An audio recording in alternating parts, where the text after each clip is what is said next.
अयोध्या और अयोध्या वासियों के लिए आज गौरव का पल है। क्यों है आपको बताते चलते हैं। रामलला की प्राण प्रतिष्ठा हुई अयोध्या में उन्हें 500 सालों के संघर्ष के बाद विराजमान हुए आज 1 वर्ष पूर्ण हो गए, जिसकी खुशी के उपलक्ष्य में आज राम जन्मभूमि तीर्थ क्षेत्र ट्रस्ट की तरफ से प्रतिष्ठा द्वादशी का कार्यक्रम 3 दिवसीय की शुरुआत बड़े धूमधाम से कर दी गई है। रामलला के दरबार में आने वाले भक्तों को किसी भी प्रकार की असुविधा न हो, अर्थात उन्हें पैरों में अगर मोच आ गई हो, चोट आ गई हो, धूप लगने की वजह से कहीं कोई समस्या हो गई हो, स्किन बर्न हो गया हो या लूज मोशन होने की शिकायत आ गई हो, उन्हें घोल की शिकायत, ORS की जरूरत पड़े या कोई मेजर ट्रीटमेंट की जरूरत हो, उनकी सेवा के लिए कर्नाटक के बेंगलुरु की एक महत्वपूर्ण संस्था जिसका पूरा नाम है श्री सत्य Sai health and educational trust का हॉस्पिटल, यहाँ पर सत्य साई संजीवनी हॉस्पिटल पिछले 1 वर्ष से, यानी जिस दिन रामलला विराजमान हुए उसी दिन से राम मंदिर के मुख्य द्वार जहाँ यात्री प्रतीक्षालय केंद्र बना है, यहाँ से भक्तों की निरंतर सेवा करता चला आया है और आज इसे भी 1 वर्ष पूर्ण हो गए हैं। हम आपको बताते चलते हैं 1 वर्ष तक निरंतर निःशुल्क सेवा करने वाला यह हॉस्पिटल अब तक 5.5 लाख से अधिक लोगों को निःशुल्क चिकित्सीय सुविधाएं मुहैया करा चुका है। यह एक अद्भुत बात है। और आपको यह भी बताते चलते हैं इस संस्था के 14 मेजर हॉस्पिटल हैं इस पूरे देश में जो उनकी लगातार निरंतर सेवा करते हैं, वहीं फॉरेन में 6 हॉस्पिटल हैं। हम सेवा भावना के लिए, कार्यों के लिए और तमाम बातों को जानने के लिए समाज में किस प्रकार की प्रेरणा जा रही है, आज श्री सत्य Sai health and educational trust के चेयरमैन सी श्रीनिवास जी के साथ जुड़ेंगे और सारी बातों को तिलक पत्रिका पर विस्तार से जानेंगे। जी सर, आपका वेलकम है, स्वागत है। आप राम भक्तों की सेवा कर रहे हैं, कैसा लग रहा है आपको? तो बहुत ही भाग्य की बात है और ये तो आशीर्वाद है, प्रभु की अपार कृपा है हमारे पे कि राम भक्तों की और वो भी पावन भूमि अयोध्या राम मंदिर के इस प्रांगण में ये सेवा करने का, तो सत्य साई संजीवनी अस्पतालों को और सत्य Sai health and education trust को एक बहुत बड़ी आशीर्वाद और भाग्य की बात है। वैसे तो राम जन्मभूमि या राम मंदिर की बात करें तो पहले मैं प्रणाम करूंगा हमारे गुरु और स्थापित भगवान श्री सत्य साई बाबा जी को, जिन्होंने बहुत ही उनके एक निकट वक्त थे, वो थे अशोक सिंघल, उनका चित्र यहाँ कमरे में काफ़ी कुछ। अशोक सिंघल जी बाबा के पास बहुत आते थे और उनसे सलाह लेते थे, उनकी आशीर्वाद बहुत लेते थे। तो ये एक पुराना संबंध है, खास करके अशोक सिंघल और उनके भाइयों की।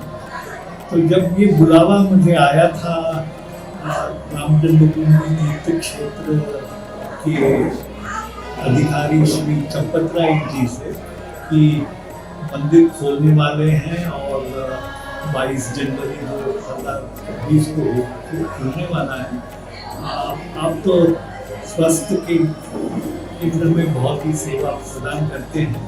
अगर आपकी टीम आकर पहले 1-2 महीने तक, क्योंकि लाखों में यात्री आने वाले हैं, भक्त आने वाले हैं, तो बहुत अच्छा होगा हमारे लिए। तो आप तो जानते हैं मंदिर तो बन रहा है, अभी भी बन रहा है और काफ़ी अभी समय भी लगेगा पूर्ण मंदिर कंप्लीट होने तक। तो बुलाए गए तो मैं बहुत ही गौरवशाली थी जब ये बुलावा आया। तो मैं छत्तीसगढ़ में था, क्योंकि हमारी वहाँ रायपुर में एक बच्चों की गिनती अस्पताल है वहाँ पे। तो छत्तीसगढ़ की सत्य साई संजीवनी टीम इतनी ऊर्जा और जोश के साथ सब हाथ ऊपर खड़ा करके बोले, साहब हम जाएंगे सेवा के लिए, हम जाना चाहते हैं सेवा के लिए। तो ये शब्द मुझे अच्छा लगा, क्योंकि यही हमारा स्वभाव है। बाबा का मूल मंत्र होता था बेटा कि सबसे प्रेम, सबकी सेवा। अगर किसी भी हमारी संस्था को आप आएंगे तो यही लिखा रहता और यही वहाँ पे हम प्रैक्टिस भी करते हैं। तो ये जो स्वास्थ्य की सेवाएं जो हम प्रदान करते हैं ये बहुत ही हाई एंड सुपर स्पेशलाइज्ड होते हैं। अभी मैं बताया आपको, खास करके देश के सबसे खास बच्चों की दिल की बीमारियों की नाम से सत्य साई संजीवनी जाना जाता है। और दिल की बीमारी की सर्जरी करना कोई साधारण बात नहीं होती और ये पूर्णतः निःशुल्क होता है, बार बार बोलने की जरूरत नहीं है। तो जब संस्थाएं वो लेवल की काम करें, यूपी का अगर बात करेंगे तो कितने हजारों लाखों बच्चे यूपी राष्ट्र से हमारे संस्थाओं को आए तो अनगिनत है और कितने हजारों बच्चों की जान हम बचाए। अयोध्या की अगर लेंगे तो शायद कुछ 350-400 परिवार होंगे अयोध्या में जिन्होंने अपने बच्चों की जीवनदान सत्य साई में पाया। तो ये हमारा होता है कि क्लास ऑफ केयर बहुत ही बढ़िया होता है। अगर हम कोई भी काम लेते हैं सेवा के माध्यम से वो बेहतरीन होता है। तो ये सेवा 15 जनवरी को 2024 में शुरू हुआ। फिर चंपत राय जी ने फिर बोले राम नवमी तक करिए, फिर ऐसे ही बढ़ते बढ़ते अब तो हम स्थापित हो गए लगता है यहाँ पे। अभी 3 जगहों में सेवा चल रही है। एक तो आप बैठे हैं सुनने की बात, दूसरा तो PFC 1 में एक होता है जो बहुत बड़ा केंद्र है, वहाँ पे पूरे जो भक्तों की वहाँ ज़्यादा भीड़ रहती है। और दूसरा है राम मंदिर सेंटर, वो बिल्कुल राम मंदिर के पास है, बिल्कुल मंदिर के एंट्रेंस के पास है।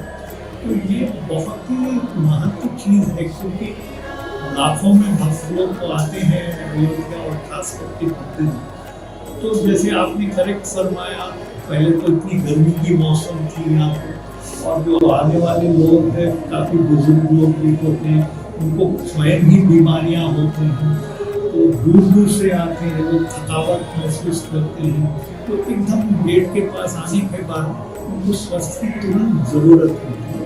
और ये भी मैं बताना चाहता हूँ कि ये एक साल के अंदर जो 5,60,000 कुछ ऐसे कुछ भक्तों की सेवा करने का भाग्य मिला वो बहुत ही टाइमली था। देखिए जब अब आपने करेक्ट फरमाया, वो डिहाइड्रेशन से रहते हैं, सिटीज से रहते हैं, बेहोश हो जाते हैं, काफी बार यहाँ पे लोग बेहोश हो जाते हैं, तो तुरंत केयर देना पड़ता है। अगर वो इम्पॉर्टेंट समय पर अगर अपन टेंशन ना देंगे तो बहुत कुछ नुकसान तो हो सकता है और वो अच्छी बात नहीं है क्योंकि ये पवित्र जगह है। लोग यहाँ विश्वास से आते हैं, लोग यहाँ पे भक्ति से आते हैं, तो इस जगह पे सेवा करना बहुत अवसर होता है। मैं आज कल रात को आया ये दूसरी अपनी वार्षिक उत्सव के माध्यम से देख रहा हूँ तरह तरह के क्रिटिकल एलिमेंट्स के लिए लोग आ रहे हैं। तो यहाँ पीछे तो है हमारी क्रिटिकल 5 बेड की, हर समय भरा ही रहता है। समय एक दिन रहता है या 4-5 घंटे ही रहते हैं, तो वो बहुत बहुमूल्य है। अगर वो ना होता तो पता नहीं क्या हो सकता। तो ये 5,60,000 नंबर है, नंबर से ज़्यादा मैं बोलता हूँ ये दवा और दुआ का मिलन भी है। दुआ तो राम प्रभु का है और साईं भगवान का भी दुआ है यहाँ तो, और दवा हर एक मरीज को, जैसे मैं बोल रहा था कि ये 5,60,000 की सेवा एक बहुत ही समय पर हुआ और उनके लिए बहुत बहुमूल्य था। मैं जब 5-6 बार इस साल में आए हैं यहाँ पर देखता हूँ भक्तों की विश्वास, भक्तों की श्रद्धा और भक्तों की भक्ति इतनी होती है। बुजुर्ग लोग किसी हालत में वो डॉक्टर से पूछते रहते हैं, उसे निवेदन करते कि भाई साहब कुछ ना दवाई दे दो, मैं इतना दूर 2,000 किलोमीटर से आया, सिर्फ मेरे को एक आधा किलोमीटर का रास्ता है मंदिर प्रभु चरण के पास। किसी हालत कभी कभी भैया डॉक्टर ने बोला देखो आप बहुत बुरी हालत में है, आपको शायद जाना नहीं है। फिर वो भक्तों की एक खासियत है कि वो बोले प्रभु ने मेरे को इतनी दूर लेके आ गए, तो क्या वो मेरे को एक आधा किलोमीटर की रास्ते में सफर करने के लिए जरूर करवाएंगे। तो वो डॉक्टर की जो बात को इनकार करके दवाई खा के मैं देखा लोग जाते हैं वहाँ पर और फिर आके प्रणाम करते कि देखो प्रभु का चमत्कार। तो एक तरीके से ये चमत्कारिक संस्था है ये देखिए सत्य संस्कृति में योग है। तो हर एक को जानता है वो यहाँ पे दवाइयाँ दे जाते हैं, इंजेक्शन दिया जाता है, अंदर ट्रीटमेंट करना है तो ट्रीटमेंट भी करवाते हैं, काफी कुछ हिस्साएँ करते हैं। वेस्टर्न क्लास ट्रीटमेंट होता है। तो काफी लोग होम्योपैथिक का भी मानते हैं, तो होम्योपैथिक सेंटर भी यहाँ शुरू हो गया है। तो पूरी की पूरी जितनी सेवा हो सके सुबह 6:30 से लेके रात 9:30-10 तक खुला रहता है। अभी हम जाके धीरे धीरे रात को भी दिखा रहे क्योंकि किसी को कुछ हो गया, क्योंकि अयोध्या नगरी से भी काफी लोग आना शुरू कर दिए। जितनी सेवा हो हम कर पा रहे हैं, मैं मानता हूँ एक सेवा का भाग्य है। और मैं सत्य साई एजुकेट ट्रस्ट के मेरे दो भाई हैं, उनका भी मैं बहुत ही आभार हूँ। एक तो है सुनील गावस्कर जी और दूसरे हैं विवेक गौर जी और हमारे सतगुरु मधुसूदन साई जी है, ये तो हमारे ट्रस्टी। तो ये सेवा अभी लगता है निरंतर लगा रहेगा। 1 साल आपने यहाँ पे सेवा दी लोगों को। इन 1 सालों में आपके मैनेजमेंट के ऊपर लगभग कुछ कितना मोटी मोटा खर्च बैठा होगा, जरा ये भी आंकड़ा आप बताएं। ये तो प्रश्न पूछने था आपको, एक खर्च की बात कर रहे थे आप। तो देखिए पहले तो मैंने बोला कि ये एक सेवा संस्था, अगर आपका प्रश्न सही है क्योंकि दवाइयाँ तो होते हैं, लोगों को तनख्वाह तो देना हमारा सर्वोत्तम भी है। तो देखिए पहले हमारे ये ट्रस्ट के लिए ये खर्च से अलावा एक इन्वेस्टमेंट के लिए बीमार को एक उसको निवारण करने का, उसको वो सेवा प्रदान करना इन्वेस्टमेंट के माध्यम से। फिर मोटा मोटी अगर आप बोलेंगे स्पष्ट आपका प्रश्न का जवाब दो तो तकरीबन हर महीना हमारे को ये सेंटर को 20-22 लाख का खर्च हो रहा है। 20-22 लाख एक महीने का खर्च है तो आप समझ लीजिए 12 महीने में क्या हुआ होगा, आप ही समझ लीजिए लगभग 3 करोड़ रुपए हो गए। मगर चलो ये 5,60,000 नागरिकों या भक्तों की सेवा कर पाए तो ये इसमें बड़ी बात है। वैसे तो भगवान और प्रभु की कृपा की संस्थाएं हम चलाते हैं देश दुनिया में, तो बहुत कुछ इसका तरीके से उठाना पड़ता है।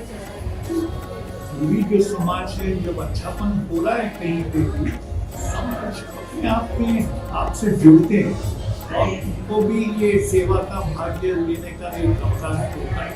हमारी संस्था तो अभी 60 साल पुरानी संस्था है, तो वो कुछ जानकारी है इसके बारे में।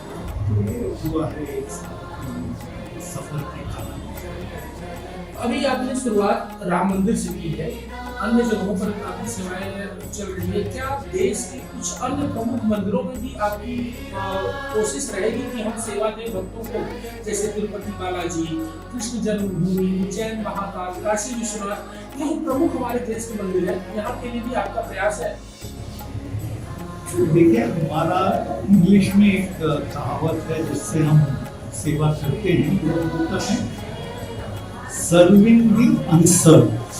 जिसको सेवा प्राप्त नहीं होती, प्रदान नहीं होती, वहाँ हम सेवा तो जरूर करते हैं। इसीलिए हम ऐसे क्षेत्रों में ज़्यादातर रहते हैं जहाँ सेवाएं मिलती नहीं और वो बेहतरीन तरीके से हम सेवा प्रदान करते हैं। अब पिलग्रिम सेंटर जैसे नाम आपने बताया, ऐसा तो कोई निमंत्रण हमारे पास अभी तक तो मिला है हमारे पास। अगर आएगा तो जरूर उसको करेंगे, अगर वहाँ सेवा की आवश्यकता हो तो करेंगे। ये तो राष्ट्र सरकारों से काफ़ी इन्विटेशन आते हमारे को कि कुछ सेवाएं प्रदान करने के लिए। देखेंगे जैसा जैसा बहुत ही आवश्यकता हो। और ज़्यादातर हम बहुत ही ट्राइबल, रूरल, आदिवासी जगहों में जाते हैं क्योंकि वहाँ काफ़ी दुनिया है अपने देश में। वहाँ हमारी सेवा करने का बहुत ही मन लगा रहता है। जैसे उत्तराखंड के देवभूमि छत्तीसगढ़, झारखंड, उड़ीसा जैसे जगहों में सेवाएं भी बहुत कुछ करना है। यूपी की भी बात करें तो यहाँ के तो बहुत बड़ी देश की सबसे बड़ी राष्ट्र है। प्रभु की क्या संकल्प है देखते हैं तो क्या होगा। एक बात और आपसे जानेंगे, आप राम मंदिर के कह लें या राम जन्मभूमि के कह लें या रामलला कहते हैं, आप इनके पहले दिन के साथ जुड़े हैं, डे फर्स्ट से आप इनके साथ जुड़े हैं, कार्य कर रहे हैं।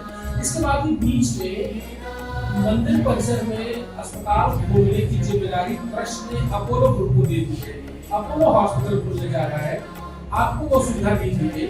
आप भी चाहते तो हॉस्पिटल खोलते, अच्छी सुविधाएं देते, दूसरी सुविधाएं देते, हो सकता है अपोलो लोगों से चार्ज भी ले। इस पर आप क्या कहेंगे कि आपको वह ट्रस्ट ने मौका नहीं दिया? देखिए इस में मैं ज़्यादा बोलना नहीं चाहता। इसमें जहाँ पर हमें बुलाया जाता है और हमारी सेवा मांगी जाती है, हम सेवा प्रदान सेवा करने के लिए तो भी तो थोड़ी कोई भी कर सकता है, कोई भी संस्था कर सकता है। अगर हमारी सिद्धांत तो ये रहेगी कि सबसे प्रेम सबकी सेवा, और सभी सेवाएं निस्वार्थ और निःशुल्क रहेगी। ये तो हमारी सिद्धांत है। अब इससे ज़्यादा मैं कुछ बोलने भी नहीं रहेगा इसके बारे में। वो कौन किसको बोल रहे हैं और कौन सेवा करेंगे। जरूर ज़्यादा हाथ मिलकर सेवा करे तो वो अच्छी बात है शायद, और लोगों की सेवा हो सकती है। सबको बधाई दूंगा जो भी आकर सेवा करेगा तो अच्छी बात है। मेरी बात अगर मैं करूँगा तो मैं तो बहुत ही निष्ठा से, श्रद्धा से, भक्ति से मेरी सेवा और हमारी सेवा प्रदान करूँगा। ये तो मेरी बात है। और ये जानकारी सिर्फ भी नहीं कि किसी और को बुलाया जाए तो बहुत अच्छी बात है। लोग जुड़ के मंदिर में सेवा करेंगे तो अच्छी और नहीं मैं कर सकता हूँ ऐसा। मेरे साथ जुड़े हुए थे श्री सत्य Sai health and educational trust के चेयरमैन सी श्रीनिवास जी, जो पिछले 1 वर्ष से लगातार राम जन्मभूमि में आने वाले भक्तों की सेवा में तत्पर हैं और अब तक लगभग 5.5 लाख से अधिक भक्तों की इनके ट्रस्ट के द्वारा, इनके हॉस्पिटल के द्वारा सेवा प्रदान की गई है। मैं देवेश पांडे, अयोध्या।